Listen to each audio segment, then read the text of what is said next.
हमारा टॉपिक चल रहा था unit number 3 sets and function. आज हम स्टार्ट करेंगे एक्सरसाइज नंबर 3.3। एक्सरसाइज नंबर 3.3 का फर्स्ट क्वेश्चन है for A is equal to 1 2 3 4 find following relations in A straight domains and range of such relation. आपको एक सेट दिया हुआ है ए इज़ इक्वल टू 1 2 3 4। आपने इसका रिलेशन फाइंड करना है। इसका रिलेशन फाइंड करने के बाद आपने इनकी डोमेन और रेंज निकालनी है। क्वेश्चन नंबर 1 के आपको पार्ट्स दिए हुए हैं 1 2 3 4। तो आपने इन पार्ट्स की डोमेन और रेंज निकालनी है और पहले इसका रिलेशन फाइंड करना है। तो रिलेशन क्या होता है और रिलेशन किस तरह से फाइंड करते हैं, देखिए आपको एक सेट दिया हुआ है ए, आपने पहले वो लिख लेना है। सेट हमारे पास क्या है 1 2 3 एंड 4। अब आपने इसका रिलेशन फाइंड करना है। रिलेशन किस तरह फाइंड करते हैं, आपने ए को मल्टीप्लाई करना है ए के साथ। आप लिखेंगे ए मल्टीप्लाई बाय ए। फिर इसी तरह से ए की जगह आप ए का सेट लिख देंगे, यहाँ पर आ जाएगा 1 2 3 4। उसके बाद यहाँ पर आ जाएगा मल्टीप्लाई और ये दोबारा ए लिखा हुआ है तो यहाँ पर ए का सेट लिख देंगे 1 2 3 4। उसके बाद आपने क्या करना है, इनको मल्टीप्लाई करना है। मल्टीप्लाई आप किस तरह से करते हैं और रिलेशन में लिखते किस तरह से, ये आप देखें। जब रिलेशन में हम लिखते हैं किसी भी सेट को तो आप उसमें राउंड ब्रैकेट्स यूज़ करते हैं, यानी कि एक आप पहले ये वाली कर्ली ब्रैकेट लगाएंगे, ठीक है। कर्ली ब्रैकेट लगाकर आपने इस तरह से राउंड ब्रैकेट लगानी है। आपने क्या करना है, पहले सेट का पहला वर्ड उठाना है, 1 है ना, एलिमेंट 1 को आप 1 के साथ मल्टीप्लाई करेंगे, फिर इस 1 को इस 2 के साथ, इस 1 को इस 3 के साथ, इस 1 को इस 4 के साथ। इसी तरह से फिर इस 2 को 1 के साथ, फिर 2 को 2 के साथ, 2 को 3 के साथ, 2 को 4 के साथ। यानी आप इसका एक एक एलिमेंट उठाते जाना और इसके सब एलिमेंट्स के साथ आपने मल्टीप्लाई करते जाना। देखिए पहले 1 को लिखते हैं, 1 को लिखेंगे इस 1 के साथ, फिर कॉमा, फिर 1 को लिखेंगे इस 2 के साथ, फिर 1 को लिखेंगे 3 के साथ, फिर 1 को लिखेंगे 4 के साथ। इसी तरह से अब 2 की बारी है, 2 को लिखेंगे 1 के साथ, फिर 2 को लिखेंगे 2 के साथ, फिर 2 को लिखेंगे 3 के साथ। उसके बाद आपने 2 को लिख देना है 4 के साथ, ठीक है। अब ये ख़त्म हो गया, 2 को हमने 1 2 3 4 सबके साथ लिखा। अब 3 की बारी है, ठीक है। हम 3 को लिखेंगे पहले 1 के साथ, उसके बाद आप 3 को लिखेंगे 2 के साथ, 3 को लिखेंगे 3 के साथ, 3 को लिखेंगे 4 के साथ, ठीक है। अब 4 की बारी है, 4 को हम लिखेंगे पहले 1 के साथ, फिर 4 को हम लिखेंगे 2 के साथ, फिर हम लिखेंगे 4 को 3 के साथ और फिर एंड में हम लिखेंगे 4 को 4 के साथ। इस तरह से हमने 1 बाय 1 सब इसके एलिमेंट्स को इन सब के साथ लिखा है और फिर एंड में दोबारा कर्ली ब्रैकेट्स लगा देंगे। तो आपको यहाँ पर जो है वो सेट दिया हुआ है x comma y is equal to x, ठीक है। उन्होंने कहा है कि आपके पास ऐसा रिलेशन होना चाहिए, ये रिलेशन लिखा हुआ है x y, जैसे देखिए ना बिल्कुल यहाँ पर हमने ऊपर बनाया है, राउंड ब्रैकेट है उसमें 2 रिलेशंस लिखे हुए हैं, ठीक है। उन्होंने कहा है ये ऐसे रिलेशंस बनाने हैं जिसमें y x और x इक्वल हों, यानी कि आपने इसमें से ऐसे ऑर्डर पेयर ढूंढने हैं जिसमें y और x इक्वल हों, पहला नंबर भी सेम हो और दूसरा नंबर भी सेम हो। अब देखिए यहाँ पर 1 और 1 ये दोनों सेम है, ये वाला, और देखिए यहाँ पर 2 और 2 दोनों सेम है, और यहाँ पर देखिए 3 और 3 दोनों सेम है। उसके बाद यहाँ पर देखिए 4 और 4 दोनों सेम है। उन्होंने यही बताया क्वेश्चन में कि आपने जो x और y लेने हैं, यहाँ पर जो ऑर्डर पेयर्स के नंबर हों वो दोनों सेम होने चाहिए, y और x दोनों क्या होने चाहिए, बराबर। तो आप इसमें वही वाले नंबर्स लिखेंगे, आप लिखेंगे r का मतलब होता है रिलेशंस। कौन कौन से रिलेशंस आप लिखेंगे जिसमें y और x बराबर हैं, कौन कौन सा, 1 1 2 2, उसके बाद 3 3, उसके बाद 4 4। फर्स्ट क्वेश्चन में उन्होंने आपको कहा था कि आपने रिलेशन भी फाइंड करना है और उसके साथ डोमेन और रेंज फाइंड करनी है। अब हमने आर्स फॉर रिलेशन तो फाइंड कर लिया इसका, अब आपने इसकी डोमेन और रेंज भी साथ में फाइंड करनी है, डोमेन एंड रेंज। अब डोमेन और रेंज होता क्या है और इसको किस तरह से फाइंड करते हैं, देखिए डोमेन जो होता है ना वो आपका फर्स्ट जो नंबर होता है, फर्स्ट एलिमेंट ऑर्डर पेयर का, वो आपकी डोमेन होती है 1 2 3 4, ठीक है। ये आपकी डोमेन आ जाएगी 1 2 3 4, ये आंसर आ गया आपका डोमेन का। और जो सेकंड एलिमेंट होता है ऑर्डर पेयर का वो आपका रेंज होता है 1 2 3 4, ठीक है। 1 2 3 4। तो ये आपका आंसर आ गया डोमेन का और रेंज का। अब देखते हैं इसका पार्ट नंबर 2। क्वेश्चन नंबर 2 है x y plus x is equal to 5। उन्होंने कहा है आपने ऐसे ऑर्डर पेयर लेने हैं, जब उन ऑर्डर पेयर को प्लस करें यानी कि उन दोनों एलिमेंट्स को प्लस करें तो उसका आंसर आपका 5 के इक्वल आना चाहिए। ठीक है, अब हम ऊपर क्वेश्चन से देखते हैं कि कौन कौन से ऐसे ऑर्डर पेयर हैं जिनको प्लस करने से आंसर 5 आता है। देखिए 1 + 1 क्या होता है 2, तो ये नहीं लिख सकते। 1 + 2 कितना होता है 3, तो ये भी नहीं आएगा। 3 + 1 कितना होता है 4, तो ये भी नहीं आएगा। देखिए 4 + 1 होता है 5, तो ये हम यहाँ पर लिखेंगे, ये वाला यहाँ पर लिख देते हैं। रिलेशन हमारे पास कौन सा आ जाएगा, यहाँ से हमारे पास रिलेशन आ जाएगा, पहले ब्रैकेट आपने लगानी है। पहला रिलेशन हमारे पास आ जाएगा 1 और 4, क्योंकि 1 और 4 को प्लस करने से आंसर आता है 5। अब दूसरा देखते हैं 2 + 1 3 होता है, ये नहीं लिखेंगे। 2 + 2 4 होता है। 2 + 3 क्या होता है 5, तो यहाँ पर हम लिख देंगे 2 और 3, क्योंकि 2 और 3 भी +5 होता है। 2 + 4 6 होता है, ये नहीं लिखेंगे। 3 और +1 होता है 4, ये भी नहीं लिखेंगे। 3 + 2 देखिए 5 होता है, तो ये भी लिखेंगे 3 और 2। उसके बाद देखिए 3 + 3 6 होता है। 3 + 4 7 होता है। 4 + 1 देखिए 5 होता है, तो हम यहाँ पर ये लिख देंगे 4 और 1। उसके बाद 4 और 2 6 होता है। 4 और 3 7 होता है। 4 + 4 8 होता है, तो ये हमारे पास ये ऑर्डर पेयर आ गए जिनको प्लस करने से, अगर इन दोनों को प्लस करें तो हमारा आंसर आता है 5। अब इसका आपने डोमेन और रेंज लिखना है। डोमेन मैंने आपको बताया था, ऑर्डर पेयर का जो फर्स्ट नंबर होता है, फर्स्ट एलिमेंट होता है, वो आपका डोमेन होता है। तो यहाँ से 1 2 3 और 4 ये आपका आ जाएगा डोमेन। 1 2 3 और 4 ये आपके पास आ गया डोमेन। और रेंज हमारे पास क्या आ जाएगी 4 3 2 1। 4 3 2 1 ये हमारे पास रेंज का आंसर आ गया। अब देखते हैं next question number 3। Question number 3 है आपने ऐसा ऑर्डर पेयर लेना है एक्स वाई का कि जब आप x और y को प्लस करें तो आपका आंसर 5 से छोटा आना चाहिए। यानी कि 5 से छोटा 1 भी आ सकता है, 2 3 4 कोई भी आ सकता है इनमें से, यानी लेकिन 5 से छोटा होना चाहिए। आपने वो वाले ऑर्डर पेयर लिखने हैं जिनको प्लस करने से आंसर 5 से छोटा है। तो 1 + 1 2, 2 देखिए 5 से छोटा होता है। ठीक है, तो हम यहाँ पर लिख देंगे 1 1। उसके बाद देखिए 1 + 2 3 ये भी 5 से छोटा होता है। उसके बाद 1 + 3 4 ये भी 5 से छोटा होता है। उसके बाद 1 + 4 ये 5 होता है, तो 5 नहीं लिख सकते, 5 से छोटा लिखना है। 2 + 1 कितना हो जाएगा 3, तो ये भी लिख सकते हैं हम। 2 + 2 कितना होता है 4, ये भी लिख सकते हैं। उसके बाद 2 और 3, 2 + 3 5 हो जाएगा, ये नहीं लिख सकते, ये 5 से हमने छोटे लिखने हैं, क्योंकि 4 + 2 6 ये 5 से बड़ा हो जाएगा। 3 + 1 होता है 4, तो हम ये लिख सकते हैं, क्योंकि 4 जो होता है वो 5 से छोटा होता है। उसके बाद आपने देखना है 3 + 2 5 ये बड़ा हो जाएगा। 3 + 3 6 ये भी बड़ा हो जाएगा। 4 + 3 7 7 भी नहीं लिख सकते। 4 + 1 5 5 भी नहीं लिख सकते। 4 + 2 6 हो जाएगा, 6 नहीं लिख सकते। 4 + 3 7 7 हो जाएगा, 7 नहीं लिख सकते। 4 + 4 8 हो जाएगा, वो भी नहीं लिख सकते। तो ये आपके वो आंसर आ गए जो 5 से छोटे होते हैं, जिनको प्लस करने से ये आंसर आता है। उसके बाद आपने लिखना है डोमेन का आंसर। डोमेन का आपका आंसर आपको पता है, फर्स्ट एलिमेंट होता है 1 1 1 2 2 3। अब यहाँ पर आप देख रहे हैं 1 यहाँ पर 3 टाइम्स आ रहा है, 1 1 1 डोमेन में। तो लेकिन डोमेन जब हम फंक्शंस बनाते हैं तो ये रूल होता है कि डोमेन में आप कभी भी कोई नंबर 2 बार नहीं आ सकता। डोमेन में आप एक नंबर जस्ट एक बार ही लिख सकते हैं, 2 बार आपने नहीं लिखना। तो आप लिखेंगे 1 1 3 बार है, तो 1 को आप एक बार लिख देंगे। उसके बाद है 2 2 2 बार है, 2 को भी एक बार लिखेंगे। उसके बाद आप लिख देंगे 3। ठीक है, इसी तरह से आप अब लिखेंगे रेंज।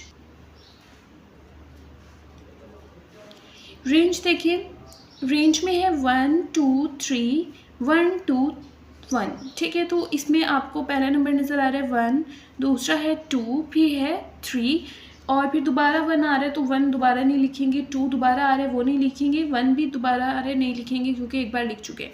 तो ये आपका आंसर आ गया डोमेन और रेंज का। अब नेक्स्ट देखते हैं क्वेश्चन नंबर 4। क्वेश्चन नंबर 4 है order pair x y x + y is greater than 5। आपने वो एलिमेंट्स, वो ऑर्डर पेयर लिखने हैं जिनको प्लस करने से आंसर जो है वो 5 से बड़ा है। ठीक है, अब आपने इसमें से ढूंढना है कौन से ऐसे ऑर्डर पेयर है जिनका आंसर प्लस करने से 5 से बड़ा आता है। 1 + 1 2, ये छोटा है। 1 + 2 3, ये भी 5 से छोटा है। 3 + 1 4 हो जाता है, ये भी छोटा है। 4 + 1 5, ये भी 5 से छोटा है। आपने 5 है, आपने 5 से बड़े लिखने, 5 भी नहीं लिखना। 2 + 1 3, ये भी छोटा है। 2 + 2 4, ये भी छोटा है। 2 + 3 5, ये भी नहीं लिख सकते। 2 + 4 6, तो आप 5 से बड़े लिख सकते हैं। तो हमारा आंसर आ गया 2 4 6। ये हम रिलेशन लिख लें, ठीक है। पहले आपने कर्ली ब्रैकेट ज़रूर लगानी है। 2 4, उसके बाद 3 + 1 4 होता है, वो 5 से छोटा है। 3 + 2 5, वो भी नहीं लिख सकते। 3 + 3 कितना हो जाएगा 6, तो वो हम लिख देंगे। उसके बाद है 3 और 4 7 होता है, ये भी 5 से बड़ा है, तो ये लिख देंगे। 4 + 1 5, ये नहीं लिख सकते। 4 + 2 6 होता है, वो 5 से बड़ा है, वो लिख देंगे। उसके बाद 4 + 3 7, वो भी 5 से बड़ा है, वो लिख देंगे। उसके बाद है 4 + 4 8, तो वो भी 5 से बड़ा होता है, तो ये हम लिख देंगे। उसके बाद आपने लिखना है इसका डोमेन और रेंज। डोमेन फर्स्ट एलिमेंट होता है, तो ये आ जाएगा 2 3 3 दो बार है, तो एक बार लिखेंगे 2 3 4, ठीक है। 4 3 टाइम्स है, 4 भी एक बार लिखेंगे। 2 3 4, ये आपका आंसर आ गया डोमेन का। अब आंसर देखते हैं रेंज के, हमारे पास क्या है। रेंज का आंसर है पहले 4, उसके बाद है 3 4 दोबारा रहे, नहीं लिखेंगे। 4 3 एंड 2, ठीक है। तो ये आपका आंसर आ गया है रेंज का 4 3 एंड 2। तो इस तरह से ये पार्ट नंबर 1 कंप्लीट हो गया है। अब नेक्स्ट देखते हैं क्वेश्चन नंबर 2। क्वेश्चन नंबर 2 है which of the following diagram represent the function of which type. आपको कुछ डायग्राम दी हुई है, आपने उनको देखकर बताना है कि ये कौन सा फंक्शन डिनोट कर रहा है। तो उससे पहले आपको फंक्शंस की टाइप पता होना बहुत ज़रूरी है कि फंक्शंस की टाइप कौन कौन सी होती हैं, ताकि आप इन डायग्राम्स को देखकर बता सकें कि ये कौन सी टाइप है फंक्शन की। तो देखें, मैं आपको समझाती हूँ। देखिए, इन क्वेश्चंस में ना आपको डायग्राम दी होंगी, ऐसे 2 सर्कल आपके पास बने होंगे, ठीक है। यहाँ पर भी कुछ एलिमेंट्स लिखे होंगे, जैसे फॉर एग्जांपल मैं लिख देती हूँ यहाँ पर ABC और यहाँ पर लिख देती हूँ 1 2 3। तो आपने इनको इसमें कुछ एरो लगे होंगे, एरो को ही आप देखकर बताते हैं कि ये कौन सा फंक्शन है या फंक्शन है भी या नहीं। पहले तो आपने ये चेक करना होता है ये नंबर, ये जो हमें डायग्राम दी हुई है, ये फंक्शन है भी या नहीं। अब अगर देखिए फंक्शंस ना होने की निशानी क्या होती है कि ये एलिमेंट जो है फंक्शन नहीं है। अगर ऐसा हो कि ये वाला जो पार्ट होता है फर्स्ट, इसको ये होता है डोमेन का और दूसरा होता है रेंज का, ठीक है। अगर डोमेन जो है वो रिपीट हो रही हो, यानी कि एक जैसे ए नंबर है वो इसके साथ भी हो, इसका एरो, और इसके साथ भी हो, यानी कि ये 2 एलिमेंट्स के साथ रेंज के अटैच हो रहा हो डोमेन रिपीट हो रही है 2 बार। 1 के साथ भी यही डोमेन आ रही है और 2 के साथ भी यही डोमेन आ रही है। अगर डोमेन 2 बार आ रही हो तो वो फंक्शन नहीं होता। डोमेन 2 बार आ ही नहीं सकती, डोमेन हमेशा एक बार होगी, यानी हर एलिमेंट्स के लिए अलग अलग होगी। रेंज ऐसा हो सकता है कि रेंज में ऐसा हो सकता है, जैसे देखिए हम ऐसे एग्जांपल लेते हैं। अगर एक और सेट है फॉर एग्जांपल हमारे पास, वो भी इसी तरह से ABC और दूसरी साइड पे है 1 2 3, तो जो है वो ऐसा हो सकता है कि एक रेंज के आंसर 2 डोमेन आ रहे हैं, ठीक है। ऐसा हो सकता है कि 2 डोमेन के आंसर एक रेंज आए, लेकिन ऐसा नहीं हो सकता कि एक डोमेन का आंसर 2 रेंज आए, वो फंक्शन ही नहीं होगा, ठीक है। एक तो आपने बात ये जहन में रखनी है कि डोमेन जो है वो 2 बार नहीं आएगी, जैसे एक डोमेन 2 बार नहीं आ सकती, लेकिन एक रेंज 2 बार आ सकती है, ठीक है। ये फंक्शन नहीं होगा, ये फंक्शन होगा। अब फंक्शन की टाइप्स देखते हैं कि कौन सा फंक्शन कौन सा होता है। अगर आपको इस तरह से फंक्शन दिए हो, जैसे यहाँ पर है ABC और दूसरी साइड पे है 1 2 3, और हर डोमेन का आंसर अलग अलग रेंज हो, यानी कोई भी नंबर रिपीट ना हो रहा हो, जैसे कोई एक रेंज के आंसर 2 डोमेन ना हो, जैसे हमने ऊपर बनाए थे, हर किसी का आंसर अलग अलग हो, हर डोमेन की अलग रेंज हो, तो ऐसे फंक्शन को हम कहते हैं 1 1 फंक्शन। ऐसे फंक्शन को हम कहते हैं 1 1 फंक्शन, ठीक है। उसके बाद हम देखते हैं एक और सेट, देखते हैं एक और एग्जांपल। अगर यहाँ पर है फॉर एग्जांपल ABC और दूसरी साइड पे है 1 2 3, अगर ये इस तरह से हो कि रेंज का एक एलिमेंट जो है ना उसके साथ कोई एरो मैच ना हो, यानी कि रेंज का एक एलिमेंट ऐसा हो जो खाली हो, उसका कोई भी इमेज ना हो। फॉर एग्जांपल ये यहाँ से मैच हो रहा है, ठीक है। उसके बाद ये इसके साथ मैच हो रहा है, ये इसके साथ मैच हो रहा है। आपको नज़र आ रहा है 4 जो है वो किसी एरो के साथ मैच नहीं हो रहा। अगर इस तरह का कोई फंक्शन हो कि रेंज में जो है वो एक एलिमेंट बच जाए, वो किसी के उसकी डोमेन के साथ वो मैच ना हो रहा हो, तो ऐसे फंक्शन को हम कहते हैं इनटू फंक्शन। ठीक है, उसके बाद हम देखते हैं ऑन टू फंक्शन। इसी तरह से एक एग्जांपल लेते हैं ए बी सी, और दूसरी साइड पे हम एग्जांपल लेते हैं 1 2 3। अगर ऐसा हो जाए कि हर सेट का एक जो रेंज है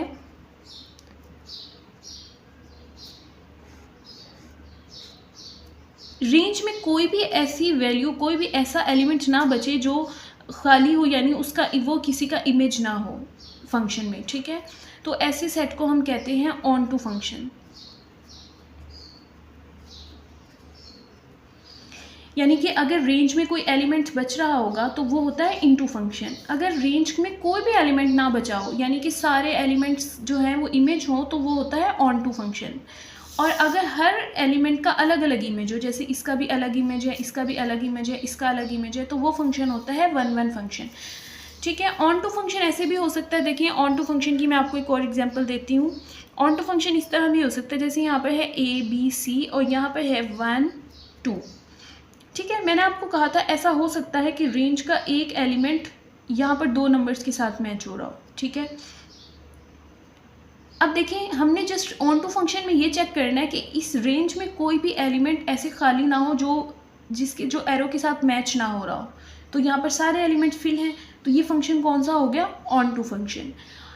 लेकिन ये वन वन फंक्शन नहीं होगा, क्योंकि यहाँ पर एक जो है वो 1 जो है यहाँ पर 2 एलिमेंट्स के साथ मैच हो रहा है। ए जो है वो 1 के साथ भी हो रहा है और बी भी 1 के साथ हो रहा है, तो ये 1 1 नहीं होगा, सिर्फ क्या होगा, ऑन टू होगा। अब ये वाला अगर आप फंक्शन देखें, इस फंक्शन में आपके पास हर नंबर अलग अलग मैच हो रहा है, तो ये 1 1 है। ठीक है, और कोई एलिमेंट यहाँ पर रेंज में बचा हुआ भी नहीं है रेंज का। ठीक है, तो ये 1 1 भी होगा और ऑन टू भी होगा। अब हम क्वेश्चन करते हैं तो आपको मज़ीद समझ आ जाएगी। देखते हैं, पहले क्वेश्चन में देखें, आपको नज़र आ रहा है कि जो डोमेन है वो 1 जो है वो 2 बार उसका इमेज बन रहा है। 1 का ए के साथ भी 1 ए का साथ इमेज बना रहा है और 1 इमेज बना रहा है बी का, यानी कि डोमेन जो है वो रिपीट हो रही है, 2 बार आ रही है। तो मैंने आपको बताया था कि डोमेन इज़ रिपीटिंग। अगर डोमेन रिपीट हो रही हो so it is not function, तो ये फंक्शन नहीं होता। अगर डोमेन रिपीट हो रही हो तो ये फंक्शन ही नहीं होता, तो ये फंक्शन ही नहीं है, तो आपको फंक्शन की टाइप बताने की ज़रूरत नहीं है। अगला फंक्शन देखें, अगला फंक्शन आपको साफ नज़र आ रहा है कि हर एलिमेंट एक अलग नंबर के साथ जो है वो इमेज बना रहा है। ए जो है वो इमेज बना रहा है 1, बी जो है बी का इमेज बन रहा है 3 और सी का इमेज बन रहा है 5। हर नंबर का एक अलग अलग इमेज बन रहा है, तो इस फंक्शन को हम कहेंगे 1 1 फंक्शन।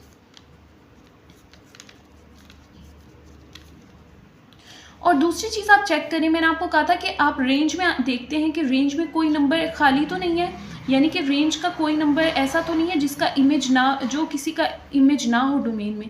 आपको नज़र आ रहा है कि रेंज में सारे एलिमेंट्स जो हैं वो डोमेन में किसी ना किसी का इमेज ज़रूर है, कोई नंबर ऐसे खाली नहीं लिखा हुआ। तो ऐसे नंबर को हम कहते हैं, ऐसे फंक्शन को हम कहते हैं ऑन टू फंक्शन। ठीक है, तो ये हो जाएगा on to function.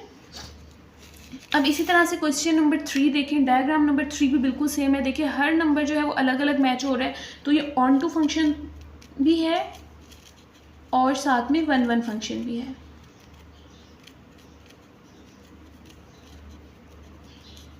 One one function इसीलिए क्योंकि हर नंबर जो है, हर डोमेन के हर एलिमेंट का अलग अलग इमेज बन रहा है, कोई नंबर रिपीट नहीं हो रहा। और दूसरी चीज़ ये है कि रेंज में कोई भी नंबर ऐसा नहीं है कि जो खाली हो, उसका वो किसी का इमेज ना हो, तो इसी वजह से वो ऑन टू फंक्शन है। अब लास्ट वाला क्वेश्चन देखिए, लास्ट वाले क्वेश्चन में आपको नज़र आ रहा है कि टी जो है वो एक्स के साथ एक्स इमेज बन रहा है, एम का इमेज बन रहा है एक्स और एन का इमेज बन रहा है जी। तो देखिए अब ये 1 1 फंक्शन तो नहीं है, क्योंकि 1 1 फंक्शन इसीलिए नहीं है क्योंकि देखें यहाँ पर x जो है वो 2 नंबर्स का इमेज है, t का भी और m का भी। हर एरो अलग अलग नहीं लगा हुआ हर नंबर के साथ। एक नंबर के दो नंबर्स का एक ही इमेज बन रहा है, तो इस वजह से 1 1 फंक्शन नहीं होगा। और दूसरा हमने देखना होता था कि यहाँ पर नंबर कोई खाली तो नहीं लिखा हुआ। देखिए यहाँ पर y जो है वो किसी के साथ मैच नहीं हो रहा, y किसी के साथ मैच नहीं हो रहा, तो ये ऑन टू फंक्शन तो नहीं है, क्योंकि यहाँ पर अगर कोई एलिमेंट ना हो तब ऑन टू फंक्शन होता है, जैसे ऊपर था। यहाँ पर ये y बचा हुआ है, तो ऐसे फंक्शन को कहते हैं इनटू फंक्शन।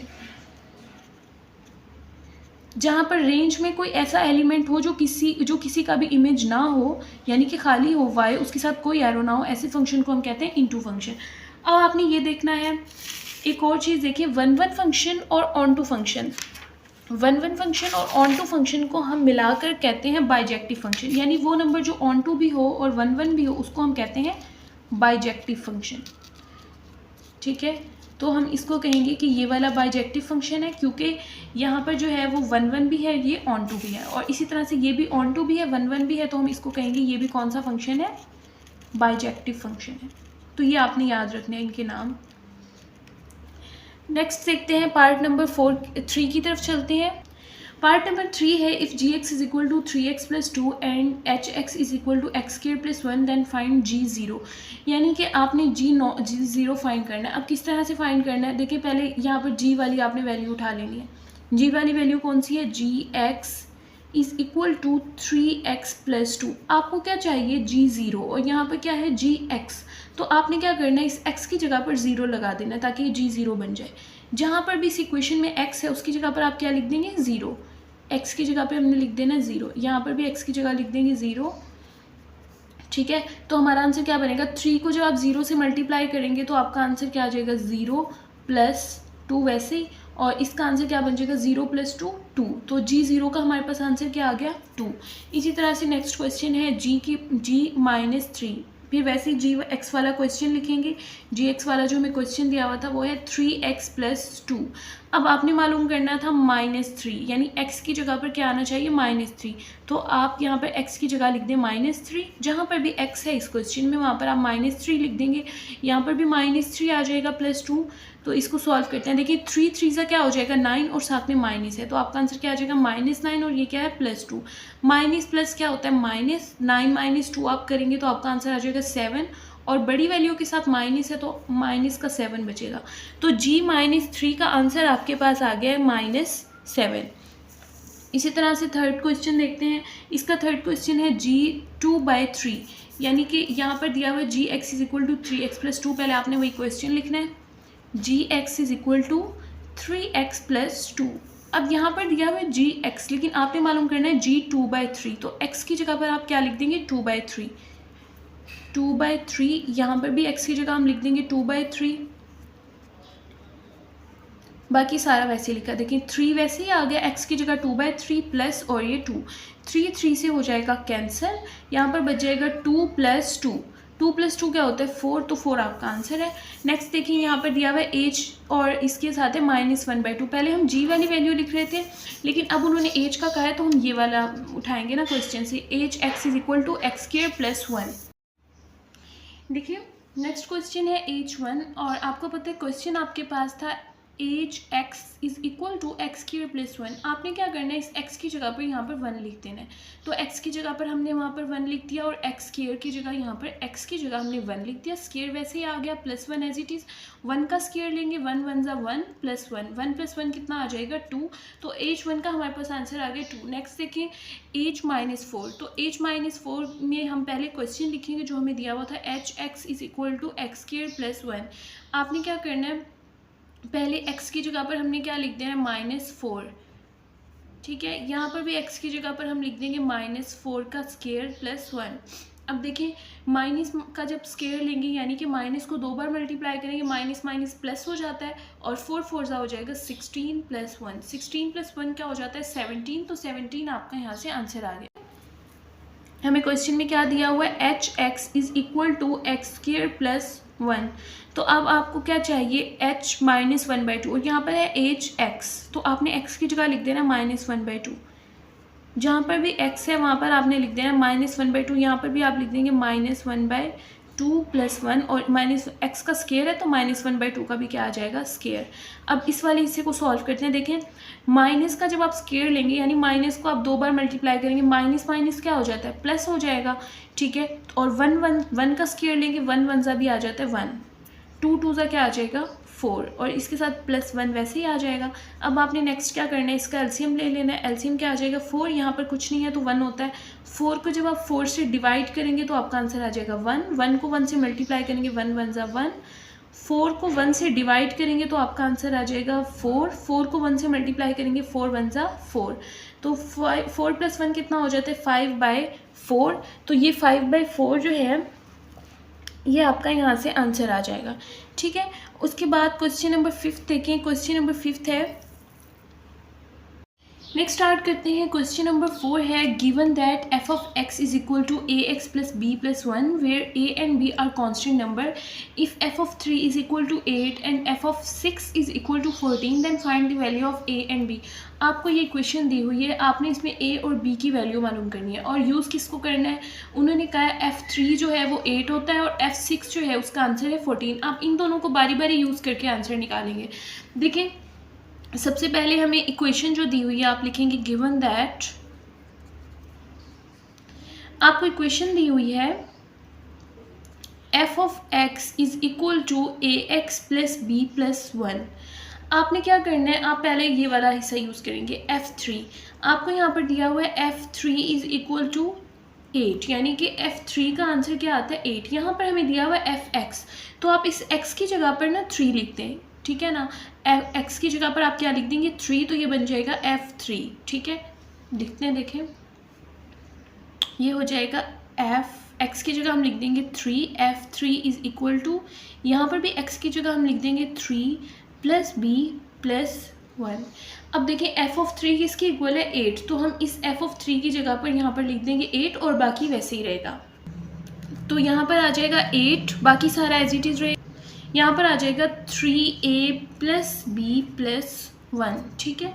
f of 3 की जगह हमने यहाँ पर लिख दिया 8। अब ये वाला जो 1 है आप उसको इस साइड पर ले जाएं, देखें ये हो जाएगा 8 माइनस 1 और दूसरी साइड पे रह जाएगा 3a प्लस b। 8 माइनस 1 कितना होता है 7, ठीक है। तो आपका आंसर आ जाएगा 7 3a प्लस b।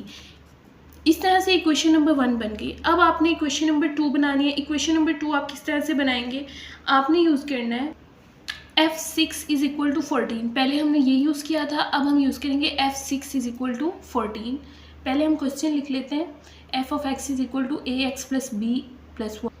तो हमें क्वेश्चन दिया हुआ है यहाँ पर f of x is equal to ax plus b plus 1 और हमें वैल्यू दी हुई है दूसरी वाली f6 इज इक्वल टू 14। तो आपने अब यहाँ पर क्या करना है, x की जगह पर क्या लिख देना है 6, क्योंकि यहाँ पर है f6 और यहाँ पर है fx, तो यहाँ पर लिख देंगे 6। तो x की जगह आपने 6 लिखा है, यहाँ पर भी x की जगह क्या लिख देंगे 6। उन्होंने आपको बताया है कि f6 का आंसर जो है वो बराबर होता है 14 के, तो आप f6 की जगह पर यहाँ पर लिख देंगे 14 और ये वैसे ही आ जाएगा। 6 को a से मल्टीप्लाई करेंगे हो जाएगा 6a प्लस b प्लस 1, तो 1 को आप उस साइड पर ले जाएंगे, ये माइनस हो जाएगा 14 minus 1 is equal to 6a plus b, ठीक है। 14 माइनस 1 कितना होता है 13, ये हो जाएगा 6a प्लस b। और इस तरह से हमारी बन गई इक्वेशन नंबर 2। आपने इन दोनों को माइनस कर देना है, पहले इक्वेशन नंबर 2 रखनी है फिर इक्वेशन नंबर a, यानी कि पहले आप करेंगे 6a प्लस b को माइनस करेंगे 3a माइनस b से और फिर इक्वल लगाएंगे और दूसरी साइड पे 13 को माइनस करेंगे 7 से। इस साइड को इस साइड से माइनस करेंगे और इस वाली साइड को इस वाली साइड से माइनस करेंगे। देखिए लिखते हैं, पहले हम ये वाली साइड लिखते हैं 6a प्लस b, इसको हम माइनस करेंगे इस वाली साइड के साथ, ये क्या है 3a प्लस b और दूसरी साइड पे 13 को माइनस करेंगे 7 के साथ। तो देखिए करते हैं, ये हो जाएगा 6a प्लस b, ये माइनस 3a हो जाएगा और माइनस प्लस क्या हो जाएगा minus b is equal to 13 minus 7 कितना होता है 13 माइनस 7 हो जाएगा 6, ठीक है। अब a वाली वैल्यू 6 में से 6a में से 3a चले जाएंगे यानी माइनस हो जाएंगे, तो यहाँ पर बच जाएगा 3a minus B plus B से हो जाएगा कैंसिल, ये 6 वैसे ही आ जाएगा, 3 यहाँ पर मल्टीप्लाई हो रहा है, दूसरी साइड पे जाकर 6 के साथ डिवाइड हो जाएगा, यहाँ पर रह जाएगा 6 और ये 3 यहाँ पर आके हो जाएगा डिवाइड, 3 1 ज़ा 3, 3 2 ज़ा 6। तो आपका आंसर ए का क्या आ गया 2, ए का आंसर आपके पास आ गया 2। अब आप कोई भी इक्वेशन उठा लें, यानी इक्वेशन नंबर 1 उठा लें या इक्वेशन नंबर 2, और वहाँ पर आपने ए का आंसर लिख देना 2, तो वहाँ से हमारा बी का आंसर आ जाएगा। मैं इक्वेशन नंबर 1 लेती हूँ। इक्वेशन नंबर 1 है हमारे पास 7 is equal to 3a plus b. आपने ए की जगह वहाँ पर यहाँ पर क्या लिख देना 2 प्लस बी, 3 2 का क्या होता है 6, तो ये हो जाएगा 6 और यहाँ पे 7, ये प्लस हो रहा है, उस साइड पे जाकर 6 माइनस हो जाएगा, तो 7 माइनस 6 का आंसर आ जाएगा 1। तो बी का हमारे पास क्या आंसर आ गया 1 और ए का मेरे पास आंसर आया था 2, तो आप लिख देंगे ए इज इक्वल टू हमारे पास आया 2 एंड बी का आंसर आया है इक्वल टू 1। तो ये हमारा इसका फाइनल आंसर है। नेक्स्ट देखिए क्वेश्चन नंबर 5 है। क्वेश्चन नंबर 5 भी सेम इसी तरह से है। Given that g x is equal to A x plus B plus 5 where a and b are the constant number. ठीक है, आपने ए और बी फाइंड करना है बिल्कुल उसी तरह से। पहले आपने जी लिखना है -1 के इक्वल और उसके बाद आपने लिखना है G2 इज इक्वल टू 10। तो पहले ये वाली इक्वेशन लिखेंगे और इस इक्वेशन में हमने लिखना है जी को, यहाँ पर x की जगह हमने क्या लिखना है -1। तो देखिए हम पहले क्वेश्चन लिखते हैं। क्वेश्चन हमें दिया हुआ है G x is equal to A x plus B plus 5। उसके बाद आपको ये वैल्यू दी हुई है G-1 इज इक्वल टू 0। तो यहाँ पर x है और यहाँ पर -1, तो x की जगह पर हम क्या लिख देंगे -1, यहाँ पर आ जाएगा G-1, x जहाँ भी है उसकी जगह हम लिख देंगे -1 प्लस b प्लस 5। अब g -1 का आंसर किसके इक्वल है 0 के इक्वल, उन्होंने खुद बताया, तो G-1 की जगह आप लिख देंगे 0। ठीक है, a को जब आप -1 से मल्टीप्लाई करेंगे तो ये हो जाएगा -a प्लस बी प्लस 5। ठीक है, तो ये आपके पास, अब आपने क्या करना है 5 को आपने दूसरी साइड पे ले जाना है, बल्कि ऐसे करें आप कि 5 को आप इधर ही रहने दें, a और b को उस साइड पे ले जाएं। a माइनस का उस साइड पे जाकर प्लस का हो जाएगा a और b इधर प्लस का उधर जाके माइनस हो जाएगा, ये हो जाएगा a माइनस b और 5 इसी साइड पे रह जाएगा। 5 को हमने इधर ही रहने दिया और a और b को हम उधर 0 के पास ले गए। ठीक है, तो ये हो गया प्लस a और माइनस b। ठीक है, 0 तो वैसे ही ख़त्म हो जाता है, तो ये हमारा इसका आंसर आ गया। पहली इक्वेशन हमारी बन गई a minus b is equal to 5। अब दूसरी इक्वेशन हम बनाएंगे, उसमें हम यूज़ करेंगे G2 इज इक्वल टू 10 और क्वेश्चन यही रहेगा। ठीक है, देखिए अब उसके बाद आपने क्या करना है, हम दोबारा से क्वेश्चन लिखेंगे। हमारे पास क्वेश्चन है Gx is equal to ax plus B plus 5 और दूसरा जो है यहाँ पर हमें वैल्यू दी है वो है G2 इज इक्वल टू 10। ठीक है, आपने यहाँ x की जगह पर लिख देना है 2, यहाँ पर भी x की जगह पर हम लिख देंगे 2 प्लस बी प्लस 5 और उन्होंने कहा है G2 का आंसर जो है वो 10 के इक्वल है, तो यहाँ पर G2 को हम लिख देंगे 10 के इक्वल। 2 को जब आप a से मल्टीप्लाई करेंगे हो जाएगा 2a प्लस बी प्लस 5। 5 को आप दूसरी साइड पर ले जाएंगे, यहाँ पर रह जाएगा 2a प्लस बी 10, ये 5 उस साइड पे जाके माइनस हो जाएगा, तो 10 माइनस 5 होता है 5, 2a प्लस बी। इस तरह से आपके पास दो इक्वेशंस बन गई हैं। ठीक है, ये है इक्वेशन नंबर 1 और ये है इक्वेशन नंबर 2। अब आपने क्या करना है, a माइनस बी और इस वाली साइड को, ए बी वाली साइड को, इन दोनों को प्लस कर लेना है और दूसरी साइड पे इन दोनों को प्लस कर लेना है। तो पहले आप लिखेंगे 2a प्लस बी, इसको आप प्लस कर लेंगे a माइनस बी के साथ और दूसरी साइड पे ये 5 है और 5, इन दोनों को आपने प्लस कर देना है। ठीक है, 2a प्लस बी प्लस ए माइनस बी से प्लस बी कैंसिल हो जाएगा, 5 5 हो जाएगा 10। यहाँ पर है 2a प्लस ए, ये दोनों मिलके 2 है और ये 1, ये हो जाएगा 3a इज इक्वल टू 10। तो आपने क्या करना है, a को इधर ही रहने देना है, यहाँ पर है 10, 3a के साथ मल्टीप्लाई हो रहा है उस साइड पे हो जाएगा डिवाइड, तो आपका a का आंसर आ गया 10/3। अब आपने क्या करना है, इन दोनों में से कोई भी एक इक्वेशन उठानी है, या इक्वेशन नंबर 1 ले लें या इक्वेशन नंबर 2, उसमें a का आंसर लिखें। तो हम ले लेते हैं इक्वेशन नंबर 1, वो है a minus b is equal to 5। तो यहाँ पर हम लिखते हैं a minus b is equal to 5, ये इक्वेशन नंबर 1 है। यहाँ पर a लिख देते हैं हम, a का आंसर क्या है 10/3 minus b is equal to 5। ये माइनस बी है, उस साइड पर इसको ले जाएं ताकि ये प्लस हो जाए, 10/3 वैसे ही रहेगा और b उस साइड पे जाकर प्लस का हो जाएगा। ये 5 जो है ये इस साइड पर आकर किसका हो जाएगा, माइनस का हो जाएगा। ठीक है, दोबारा देखिए आपने क्या किया है, यहाँ पर था 10/3, उसको वैसे ही लिख दिया, माइनस बी को आप उस साइड पर ले गए प्लस का हो गया और ये 5 इस साइड पर आकर माइनस का हो गया। अब आपने क्या करना है, इन दोनों का एलसीएम ले लेना है। यहाँ पर 1 आ जाएगा, एलसीएम इसका आ जाएगा 3। जब आप 3 को 3 से डिवाइड करेंगे तो आपका आंसर आएगा 1। 10 को 1 से मल्टीप्लाई करेंगे, 10 1 ज़ा 10। उसके बाद 3 को जब आप 1 से डिवाइड करेंगे तो आपका आंसर आ जाएगा 3। 3 को 5 से मल्टीप्लाई करेंगे तो आपका आंसर आ जाएगा 15। 3 5 ज़ा क्योंकि होता है 15, ठीक है। तो अब देखिए आप 10 में से 15 चले जाएं, प्लस माइनस माइनस होता है तो 5 बचेगा और किसके पास बचेगा, माइनस के पास, माइनस का 5/3। तो ये आपका आंसर आ गया बी का। इस तरह से हमारे पास ये दोनों आंसर आ गए, a इज़ इक्वल टू 10/3 और b का आंसर आ गया -5/3, ठीक है। नेक्स्ट स्टार्ट करते हैं। क्वेश्चन नंबर 8 है, consider the function defined by f of x is equal to 5x + 1 if 5x is equal to 32 then find x। बिल्कुल उसी तरह से आपने x की वैल्यू फाइंड करनी है जैसे कि हमने लास्ट क्वेश्चन में की थी। आपको f ऑफ x दिया हुआ है, f of x is equal to 5x + 1 और इस साइड पे आपको दिया हुआ है f ऑफ x जो है वो बराबर है 32 के। तो यहाँ पर उन्होंने खुद बता दिया कि f ऑफ x 32 के बराबर है, तो यहाँ पर जो f ऑफ x है उसकी जगह पर आप लिख देंगे 32। 32 इज इक्वल टू 5x + 1, ठीक है। अब आपने नेक्स्ट स्टेप पे क्या करना है देखिए, इस इक्वेशन को मैं लिख देती हूँ नेक्स्ट पेज पर दोबारा। देखिए ये हमारा आंसर आ गया था। अब आपने क्या करना है, 1 को उस साइड पर ले जाना है। 32 - 1 इज इक्वल टू 5x और 32 में से जब आप 1 माइनस करेंगे तो आपका आंसर आ जाएगा 31 और इस साइड से आपका आ जाएगा 5x, ठीक है। अब आपने क्या करना है, आपने x की वैल्यू फाइंड करनी है तो 5 को यहाँ से हटाना है। 5 इसके साथ मल्टीप्लाई हो रहा है, दूसरी साइड पे जाकर डिवाइड हो जाएगा, ये हो जाएगा 31 / 5 इज इक्वल टू x। तो आपका x का आंसर आ गया, x इज इक्वल टू 31/5, ये आपका आंसर है, ठीक है। अब नेक्स्ट देखते हैं, क्वेश्चन नंबर है 7। Consider the function f of x is equal to cx² plus d where c and d are constant number. If f of 1 is equal to 6 and f minus 2 is equal to 10 then find c and d। आपको यहाँ पर जो है वो एक equation दी हुई है, आपने इस इक्वेशन को यूज़ करना है। पहले आप यूज़ करेंगे f of 1 is equal to 6। देखिए इक्वेशन लिखते हैं, f of x is equal to cx² plus d और आपने पहले क्या यूज़ करना है, यहाँ पर f1 is equal to 6, यानी कि आपने x की जगह यहाँ पर क्या लिखना है 1। तो यहाँ पर x की जगह 1 लिख देते हैं, यहाँ पर भी x की जगह हम लिख देंगे 1 का स्क्वायर प्लस d। तो यहाँ पर देखें f ऑफ 1 किसके बराबर है, 6 के बराबर है, तो आप f ऑफ x की आंसर लिख देंगे 6।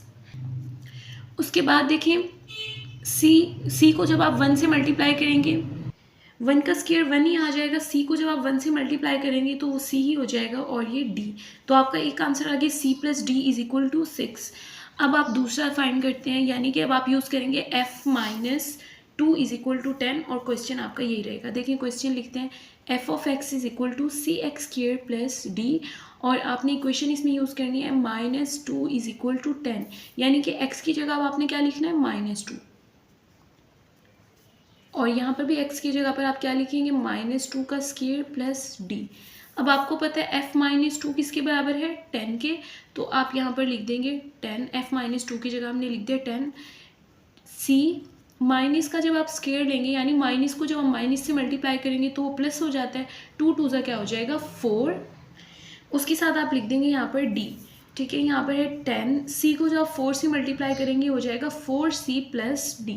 तो अब आपके पास दो इक्वेशंस आ गए, एक इक्वेशन आपके पास ये है और दूसरी इक्वेशन ये है। इसका हम नाम लिख देते हैं इक्वेशन नंबर 1 और इसको हम नाम देते हैं इक्वेशन नंबर 2 का। आपने क्या करना, इक्वेशन नंबर 2 को माइनस करना है इक्वेशन नंबर 1 से। पहले इक्वेशन नंबर 2 की ये वाली साइड लिखेंगे, फिर ये वाली, देखें 4c प्लस d, इसको माइनस करेंगे इस वाली साइड से c प्लस d से, और दूसरी तरफ इसी तरह पहले हम लिखेंगे 10 और उसको माइनस करेंगे हम 6 के साथ। अब देखें लिखते हैं 4c प्लस d, ये माइनस जो है ये c को माइनस कर देगा और ये प्लस माइनस क्या हो जाएगा -d। 10 - 6 होता है 4, प्लस d से -d क्या हो जाएगा कैंसिल, 4c में से एक c माइनस हो जाएगा, यहाँ पर आ जाएगा 3c इज इक्वल टू 4। अब आपने क्या करना है, c मालूम करना है, c को इसी साइड पे रहने दें, 4 भी वैसे ही आ जाएगा, 3c के साथ मल्टीप्लाई हो रहा है, इस साइड पर आकर आ जाएगा डिवाइड। तो आपका आंसर यहाँ से आ जाएगा c का 4/3। ठीक है। अब आप इन दोनों में से कोई भी क्वेश्चन उठाकर यहाँ पर इसका आंसर लिख दें सी का। तो मैं इक्वेशन नंबर 2 उठाती हूँ। इक्वेशन नंबर हमारे पास 2 है, 10 is equal to 4c plus D. तो सी की जगह मैं लिख देती हूँ 4/3। 10 वैसे ही, 4 भी वैसे ही लिख दिया, सी की जगह मैंने लिख दिया 4/3 प्लस डी। ठीक है, ये हो जाएगा 10, 4 4 हो जाएगा 16/3 प्लस डी। ठीक है, अब आपने क्या करना है, यहाँ पर है 10 और 16 - 3 को उस साइड पे ले जाना है, तो ये माइनस का 16 - 3 हो जाएगा ओवर डी।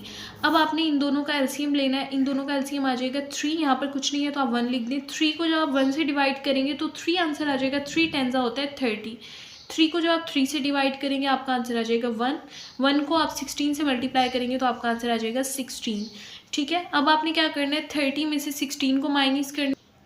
30 - 16 जब आप करेंगे तो आपका आंसर आ जाएगा 14/3। तो ये आंसर आ गया डी का। तो हमारे पास दो आंसर आ गए। सी का आंसर हमारे पास क्या आया है, 4/3। इसी तरह से डी का आंसर आ गया हमारे पास 14/3। इस तरह से हमारी एक्सरसाइज नंबर 3.3 कंप्लीट हो गई है। इसमें अगर आपका कोई क्वेश्चन हो, कोई कॉन्सेप्ट क्लियर ना हुआ तो आप कमेंट बॉक्स में पूछ सकते हैं।